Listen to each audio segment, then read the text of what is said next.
యేసుక్రీస్తును నమ్మకుండా మంచి పనులు చేస్తే పరలోకం వెళ్తామా? ఈ క్వశ్చన్ లో రెండు ప్రధానమైన అంశాలు కనిపిస్తున్నాయి.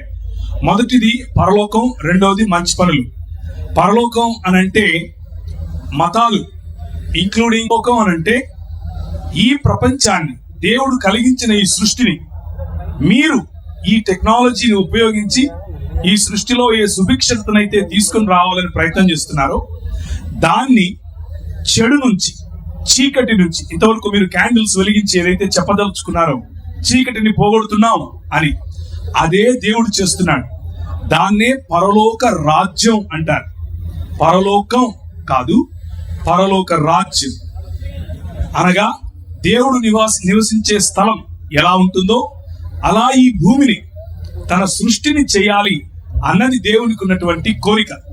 సో కూర్చున్న మీలో గౌతమ్ గారే కాదు, ఇంకెవరైనా కూడా ఇలాంటి మంచి పనులు చేయాలి అనంటే ఒకే ఒక మార్గం సాధ్యం. మిగిలిన అన్ని మార్గాల్లో మంచి పనులు స్వార్థం కోసం, లేకపోతే ఈ ప్రపంచాన్ని విడవటం కోసం, పైన ఏదో మంచి సంపాదించుకోవటం కోసం, పుణ్యం అని పిలవచ్చు, చేస్తారు.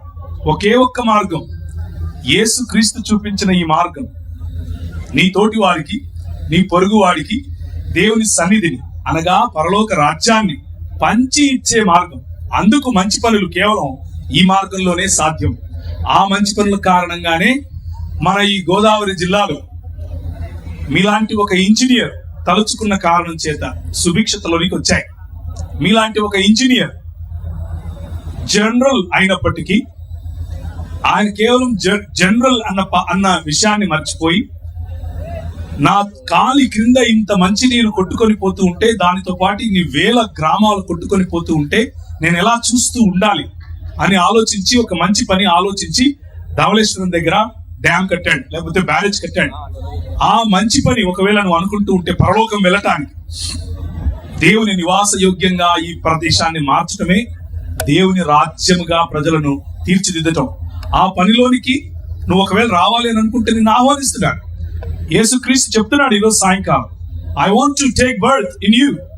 నీ హృదయంలో, నీ జీవితంలో నేను పుట్టాలనుకుంటున్నాను. నన్ను నువ్వు వెంబడిస్తే ఆర్థర్ కాటన్ గారిని నేను నిలబెట్టి ఈ ప్రాంతాన్ని ఎలా ఆశీర్వదించానో అంతకు 10 నిన్ను ఆశీర్వదిస్తాను. Choice is yours.